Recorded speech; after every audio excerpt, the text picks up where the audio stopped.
The following is a Just Green production brought to you by the Might Be News Network.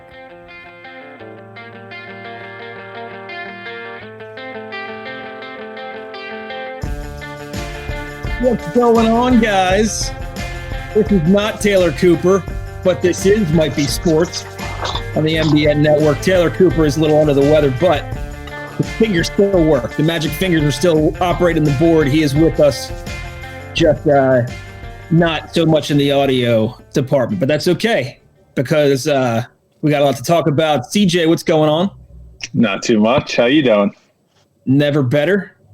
Life is good. The Eagles just won. You know what? Let's just get right into it. There's a line in the sand right now. You're a Carson guy or you're not a Carson guy. You know, Jalen Hurts went out there, put up some impressive numbers. Only the second quarterback in NFL history to rush for 100 yards in his first NFL start. The first was Lamar Jackson. And I personally feel like Jalen Hurts has a lot of passing ability that Lamar Jackson does not have. I'm not saying Hurts has the opportunity to be an MVP just yet or better than Lamar Jackson, but I like what I see. That doesn't mean that I'm all for trashing Carson Wentz and think Carson Wentz is not a good quarterback. He may have lost the ability to call himself a great quarterback. That ship maybe hasn't sailed, but it's docked far off the coast right now. So I don't know. Max Kellerman on First Take yesterday. As you're hearing this would be 2 days ago.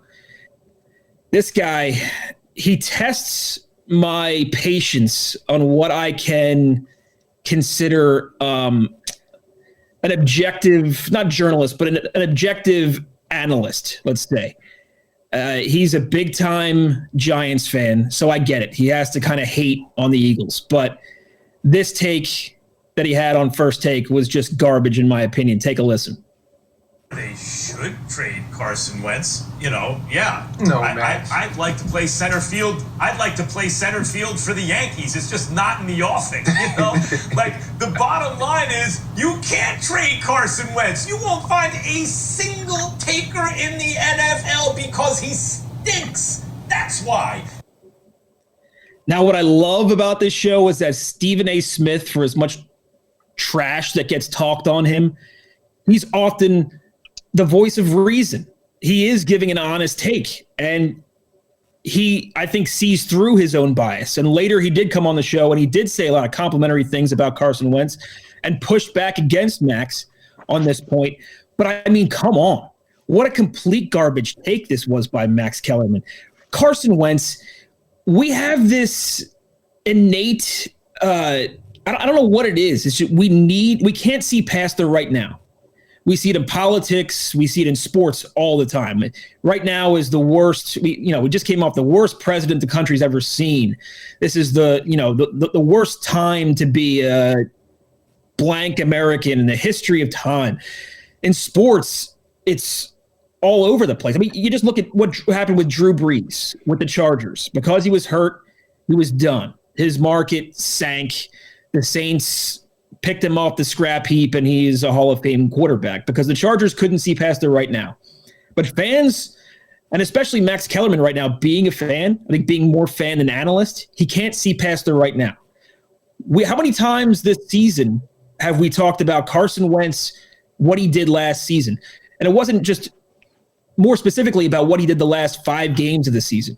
When he finally figured out what he was doing, got his feet under him, figured out what was going on with the trash offensive line and having no wide receiver help at all whatsoever, throwing to just nobody, to guys like Greg Ward. What he was able to do in those last 5 games, he went 4-1 through 10 touchdowns to 1 interception and averaged 301 yards passing per game. That was in the last 5 games of the season last year to get them into the playoffs, like very meaningful games. People forget, but at that time they were talking about Carson Wentz being one of the top 5 quarterbacks in the entire league during that stretch. And in the conversation for MVP, when I say in the conversation, maybe in like the B category, because it was clearly pretty much Patrick Mahomes. I mean, Lamar Jackson ran away with it, but when Patrick Mahomes was on the field, he was the best quarterback in football. So you have a season last year where I guess we're just throwing out. Max Kellerman is just throwing out the fact that, he threw 27 touchdowns to 7 interceptions. Let's not even talk about that. Let's talk about 2 years prior when he threw 33 touchdowns to 7 picks. He's one of 13 players in NFL history to throw for over 30 touchdowns and less than 10 interceptions. Now, Taylor can't answer this, but he couldn't answer it last week when I asked him anyway, when I said, who was the first guy to do it? Donovan McNabb. Just a fun little fact there. He was the first one to do it. It's been, I think Tom Brady's done it like 8 times now, some absurd number, but Carson Wentz is only the 13th quarterback in NFL history to throw for over 30 touchdowns and less than 10 interceptions in a single season. This is the guy that's about to turn 28 years old. 28 years old. And Max Kellerman is just throwing him out. No team in the league is going to want this guy, says Max Kellerman. Well, think about what's available in the offseason. A market is who's available and team desire, team needs. So what's available with team needs, supply and demand. That's how it works. Right now, Dak Prescott is it. He's the entire market. He's coming off an injury. It's kind of a Drew Brees situation. He's going to get his money somewhere, whether it's with the Cowboys or somebody else. Think about how many teams need a quarterback. There's only one Dak Prescott, and he's going to get paid big, big bucks. Now, Max is saying no team in the league is going to want Carson Wentz. I went through every quarterback drafted in the top 10 of the NFL draft since 2010, and I came up with I would have to look through my phone real quick. I should be prepared for this, but I have all my Carson Wentz apologist stats up right now, so I apologize for that. But I believe the numbers were, I'm going to say I came up with 12 quarterbacks that were objectively average to below average. We're talking around like Jameis Winston would be considered a miss. He was the first overall pick in 2015. Baker Mayfield, I have him as a miss.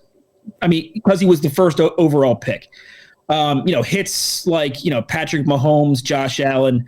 And then the two that I have on the fence were, his name always escapes me, quarterback of the Cardinals and Joe Burrow. We just don't know what Joe Burrow is going to do yet because he got hurt. Basically, and being pretty objective, I mean, I would say Baker Mayfield is about as close to on the line as you can get there. Being pretty objective, the hit rate, the success rate of drafting a quarterback in the top 10 since 2010 is around 38%. So you have a 38% chance. That's whether you have the top pick in the draft or not. And yeah, successful quarterbacks are drafted after in, rounds 2, 3, whatever. Russell Wilson's a good example of that. But they were drafted in the second, third round for a reason. Nobody thought they were that good. That's more of a crapshoot. So for teams that need a quarterback, if they had access to the top quarterbacks in the league in next year's draft, the best they could hope for based on the last 11 years of stats is a 38% hit rate on that quarterback being productive and him being a winning quarterback, somebody you can, play for the next 10, 15 years. So you have to ask yourself, based on Carson Wentz's qualifications, what he's done, do you think he has a 38% chance of turning it around, of being a better quarterback? And by the way, you're not on the hook for Carson Wentz for the next 5 to 6, whatever years, like you would be if you had to draft a guy in the top 10. So not only, I'm going all in on this. Not only do I think there's a market for him, I think you could get a first-round draft pick for Carson Wentz. I think it makes sense. It all adds up. You look at the percentage, it just makes sense. There's too many guys out there that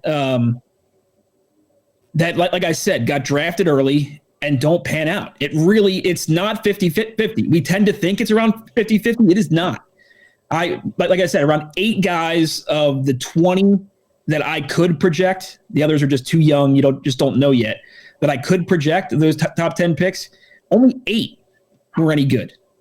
So take that for what it's worth. Again, Carson Wentz is going to be 28 years old. Just some more Carson Wentz stats for you. Like I said, one of 13 players in NFL history, over 30 touchdowns, less than 10 interceptions. And he's the 5th quarterback in NFL history to have 2 seasons with over 25 touchdowns and less than 10 interceptions. So, another guy I mentioned that's going to be a free agent, Jameis Winston. He was taken in 2015, first overall pick.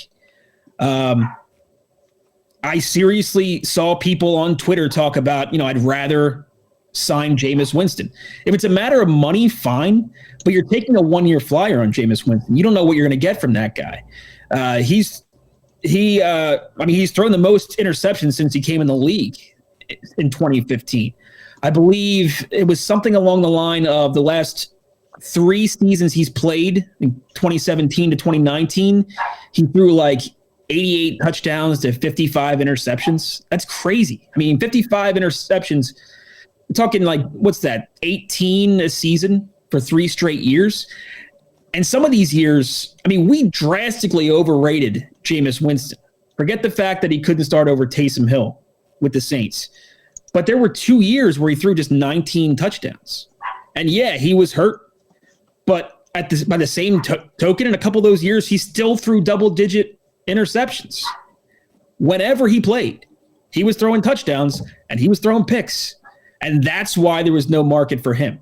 He's a young guy too, but Carson Wentz has this proven track record for years of playing extremely well.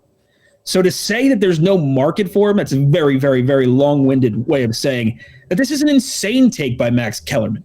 And he had the gall to say, I hope he sticks with the Giants with the Eagles, because I know the Giants are going to be that much better if Carson Wentz is the quarterback of the Eagles. So I've talked too much. CJ, what do you think? Who should be the quarterback of the Eagles next year? What you've seen right now. Well, I don't think it should be Wentz. I've been saying for a couple of years now that Wentz is done in Philadelphia. And even here, I just pulled up Doug Peterson's stats with Carson Wentz. 35, 33, and 1 is his percentage. But his winning percentage with backup quarterbacks is at 78%. Yeah. There's no denying that. And I'm with you. And I think, you can kind of cherry pick that a little bit. And here's the thing, I'm forced to be the Wentz apologist on this because it shouldn't be so absolute. I think Carson Wentz is still a good quarterback. I think Jalen Hurts is the best quarterback for this team. I talked about it last week. There's a trend in the NFL going towards this kind of quarterback, the way Jalen Hurts plays. And I see a lot of Russell Wilson in him. I see the ball jump out of his hand. He's got a ton of touch. To be honest, I didn't know Jalen Hurts had that good of a season with Oklahoma last year. I kind of only remembered the way he was with Alabama, where he kind of split time and, he was good in flashes, but ultimately couldn't win the starting job long term. I didn't realize he threw over 30 touchdown passes and then ran for 20 more with Oklahoma. I'm not a big college football guy. I admit, guilty. I typically call it minor league football, but that's serious. I had no idea he was that good in college last year. You throw that many touchdowns, it means something. You look what Lamar Jackson did last weekend. Gosh, I guess on Monday night, he threw 49, they scored 49 points. And I think Lamar Jackson had 180 yards passing. So Jackson, what he's able to do, he's able to do well. And by the way, 45 of those yards were in one pass at the very end of the game. So what he does well, but you need to be that complete package, I think, to win and win in the playoffs. And Lamar Jackson is not it. Again, do I know if Jalen Hurts? I don't know if Jalen Hurts is better at either part yet. I know he seems to be a pretty good passer, seems to be a pretty good runner. And I think people are trying to compare Carson Wentz, year 4 or 5 to Jalen Hurts, start 1, the first start of his career. It's crazy. He should be given so much more credit for what he's been able to do. But, to counter my own point, I've always said also, I said before the game, I know Jalen Hurts is going to play better than Wentz. I wrote a whole article on it last year, how short term the mobile quarterback always does better than the stationary quarterback. It's too much of a switch. If they have any decent ability at all whatsoever, that mobile quarterback will play better than the starter. It just seems to happen every damn time. You just saw it with Taysom Hill. He was 3-0 when Drew Brees was knocked out. Now you're starting to see teams kind of figure him out, and Hill seems to not be able to get away with the same kind of stuff. That's just the deal, short term. So we'll see how Hurts winds up long term. I tend to be pretty optimistic about it. But for sure, I think for sure you got to trade Wentz. It's one of those things you could say, how can I say Wentz has all this value, but trade him? The same deal with Andy Reid. I thought Andy Reid was a fantastic coach, but it ain't going to work here anymore. And in Andy Reid's own words, when he got rid of Donovan McNabb, he still thought Donovan McNabb was a damn good quarterback, but it ain't going to work here anymore. And now we're in the same situation with Wentz. I just don't think it's going to work. And you're telling me Chicago wouldn't love to have Wentz? Think about the draft picks they've wasted on quarterbacks. No, he would be broken the second he went to Chicago. Well, we tend to think that. And gosh, I can't think. Well, I guess the last good quarterback for the Bears was Jay Cutler. And that actually, I hadn't thought about that. That might convince them not to trade for Wentz, because Wentz would be kind of like that Cutler deal where they signed Cutler and, it didn't quite work out for the Bears long term. He would be in competition with Foles again, and I think that would put his headspace. Right, but I don't think there's any chance. I actually think if he did go to the Bears, Foles would be part of that deal, because then it would kind of satiate the fan base. There'd be nobody in the fan base, I think, would seriously say that Foles, that would be a competition. You could frame it that way in training camp and say it's an open competition between Hurts and Foles, but the fan base is going to want Hurts there. And if Hurts struggles, they're not going to say, hey, put in the 37-year-old Nick Foles. I just don't think that's realistic. They'll realize what's going on, and they'll love to have Foles back. No, it would definitely be a realistic thing. No, but I'm saying if you traded Wentz and you got Foles back, Chicago ruined Wentz by just making they wanted Nick Foles. So now you just ruined Wentz that someone like Nick Foles has just been put in front of me, like above me again. Yeah, maybe. But I mean, that's just one option. I think New England is a really intriguing spot. What they're able to get out of Cam Newton. And again, I got to look up who made that quote, but somebody on Twitter made the best analogy. I've been trying to figure out how to describe the way Cam Newton throws a football. And he throws a football like it weighs 30 pounds. He has the worst mechanics for some reason. I wonder if he's still healthy, but I feel like he used to bomb it down the field, and now he'll throw like a 10-yard out route, and he'll wind up like he's about to unload a 70-yard pass. So the fact that they're still kind of respectable with Cam Newton at quarterback, who I think is clearly done. I was bullish on him at the start of the year, and now he's kind of shown what he is, and it seems like he's washed up. So if they can get that out of him with, Cam Newton behind center, I think the Patriots, what else do they have to lose? What are they going to do? They're not even going to be in a position to draft top 10. So, and I don't think they would do the kind of strategy where they would draft a quarterback in the top 10 anyway. So they got to get somebody. And if it's going to be Carson Wentz, let's say they have pick 15. And it might not even have to be the first round pick. It could be a second round pick. But I really think the value is there with the first, just based on what I said, just based on the history. You put Carson Wentz on the Patriots, I think everything changes. You got a totally different perspective. You got the best coach in the history of the NFL, and he knows it. And he's arrogant. And he's going to look at Carson Wentz's resume and think, this would be great for my resume if I can turn this guy around. Because, I know Bill Belichick, and I know he really listens to what Max Kellerman has to say. And he's starting to wonder, maybe he can't play. But I'm so good at coach, I can prove, and it's very hard to prove Max Kellerman wrong. Very hard. I can prove Max Kellerman wrong. And how great would that look for me? So that's a factor. I don't know, off the top of my head, who else needs a quarterback? I know the Colts, they have Phillip Rivers on a one-year deal. They could use one. Well, Cam Newton just never fit into New England's thing. Look at Bill Belichick is almost like a Steinbrenner almost. Like there's so many rules to be on Belichick's good side as a Patriot, short of having no facial hair like the Yankees have to and stuff like that. So that I just don't think Cam's getting the full opportunity because of he's the flashy, he's the loud guy, he's the opinionated guy. He's not the guy that goes, does his stuff and then, follows more like the rules, doesn't stand out, just goes boom, boom, boom, boom. Here's what I have to do. Yeah, I would say that Belichick's not used to his starting quarterback dressing like Peter Pan in post-game press conferences, but Tom Brady wore some weird stuff too. So I guess that's not entirely true. But that always bothered me when I don't care what Cam Newton can come out like in whatever costume he wants after a win. But it always bothered me after a loss when he's got these elaborate things, like this elaborate outfit on. And it's like, wow, that really is going to rub people the wrong way. People are sad. They're sitting at home with, wearing their Cam Newton jerseys with nacho cheese all over themselves. And they're looking at you with these glasses that have no frames in them. And, or what's that? Frames with no glasses. I don't know what I'm talking about, but No lenses.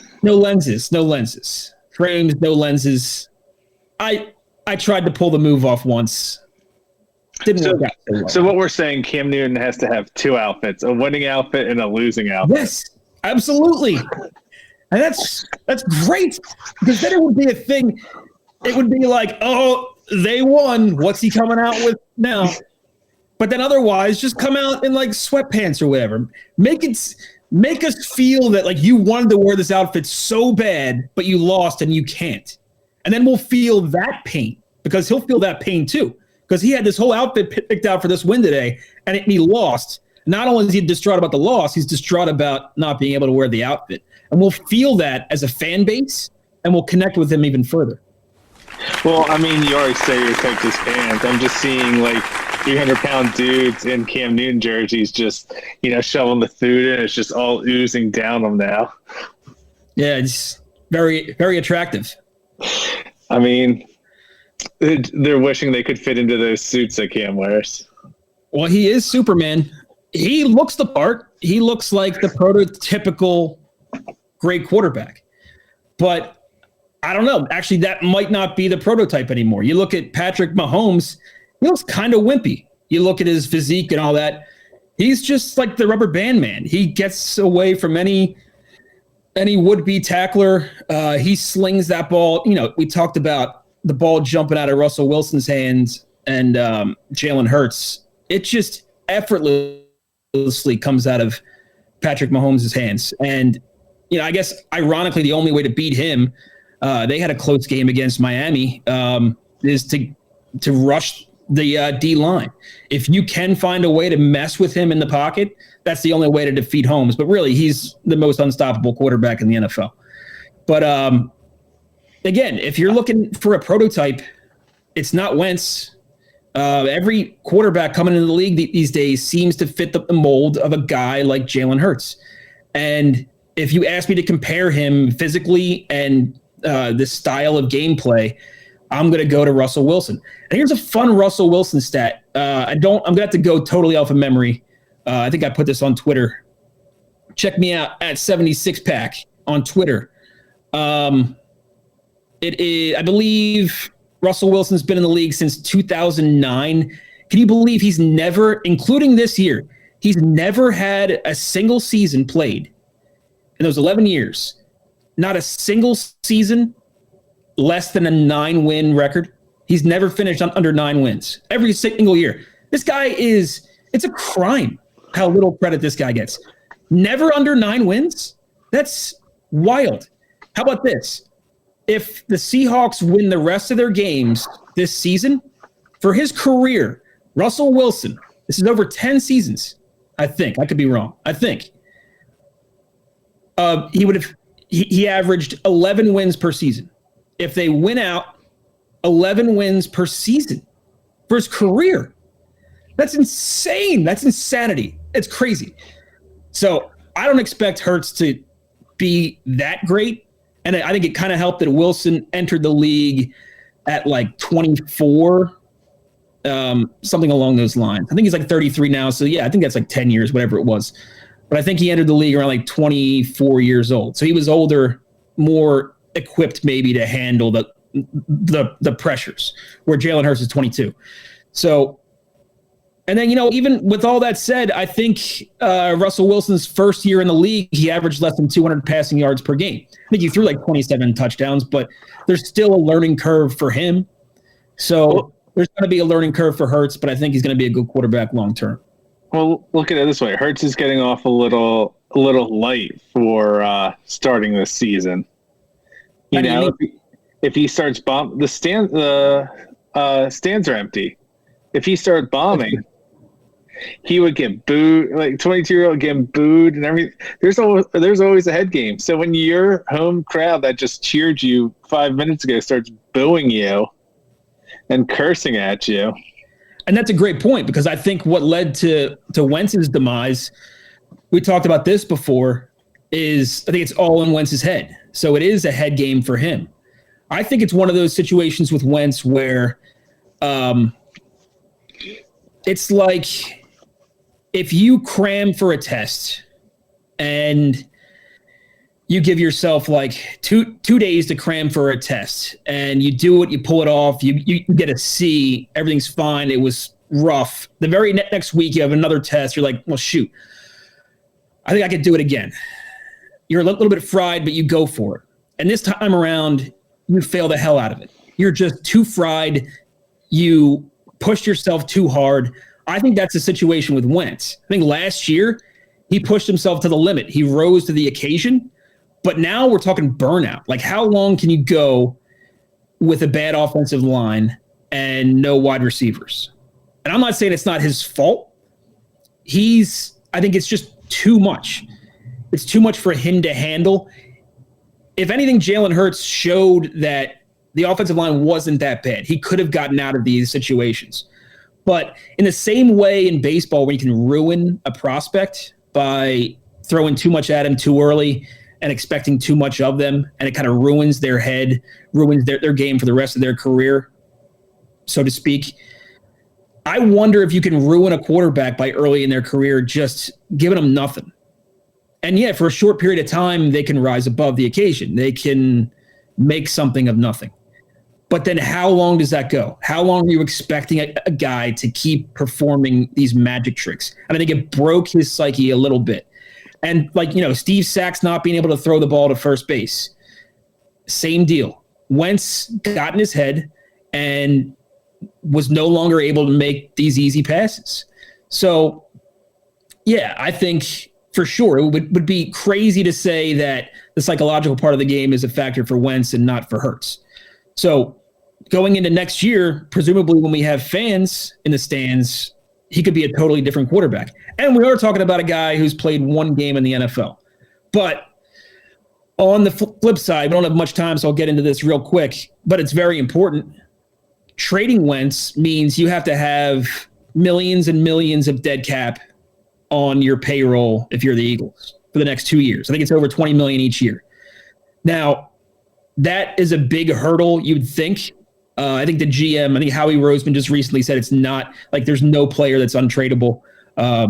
His contract wouldn't be a hindrance to trading him, and I think that's right. Every team in the NFL has the capacity or has the expectation, almost a hope, to pay a quarterback a shit ton of money. That means you have a really good quarterback. So you don't always set aside that money, but you expect at some point you're going to pay a lot of money for your quarterback. That's the idea, if you have a good one. So if the Eagles right now believe they have a good quarterback in Hurts, he's not making that much as a second-round pick. And trading Wentz away, yeah, it's a lot of dead money, but it all kind of evens out. If he's the better of the two, why keep the two? Get something back for Wentz, and it's almost like you're paying Jalen Hurts that 20-some million. It's all the same thing. It all comes out in the wash. And on the flip side, the team taking Wentz, they're really only on the hook for like a 2-year deal. And I believe that can be renegotiated. Foles went to Chicago on a renegotiated deal. He got a ton of money from the Jaguars, renegotiated with Chicago. So that could be a factor too. What if you're dealing with a team that knows they're going to renegotiate with Wentz? You tell me if you're getting him for half the price, you're not going to get a first-round pick for Wentz?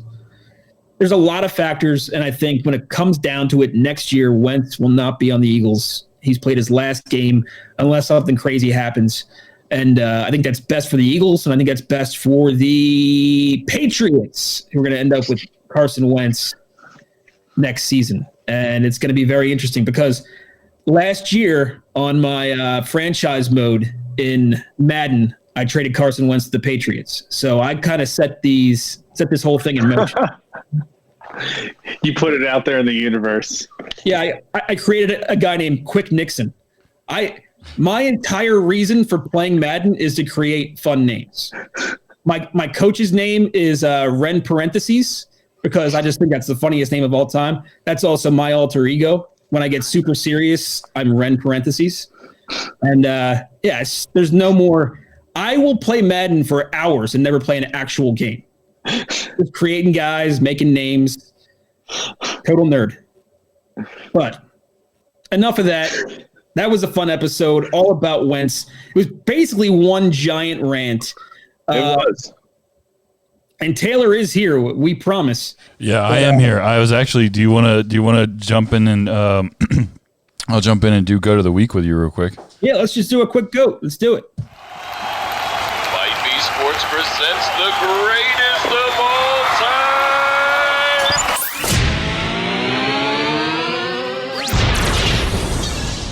Of the week. My clear-cut go to the week. First of all, very fantastic job tonight, Reavy. Thank you very much for Thank you. for taking the reins, and CJ for taking the reins tonight. I am concussed and just feeling very, very out of it right now. But I have a clear-cut go to the week this week, and with this clear-cut go to the week, it is official that we have covered the Ironman triathlon more than the NHL this year. My go to the week is Derek Fitzgerald. He's the first cancer survivor and heart transplant recipient to complete a full Ironman competition. He gives all praise to the hero organ donor who saved his life. Nationally, there are approximately 110,000, over 100,000 people waiting for organ transplants. Sign up at donorsone.org for more information. So that's my clear-cut go to the week. Pretty crazy, pretty awesome story. What do you got? Well, that's difficult to follow, but I will just stick with what I've been saying. And Jalen Hurts is my go to the week. And I am going against brand. I trashed Dak Prescott a lot last season for not throwing many passing yards per game. But Jalen Hurts, clearly, I believe that's a part of his game that will evolve. Even in his first game, he only threw 109 yards against the Packers, but he averaged 20 yards per completion. Hurts makes important passes, and the most important thing is that he's going through the progressions. He's still got that awful offensive line. He's still got those pretty much awful wide receivers.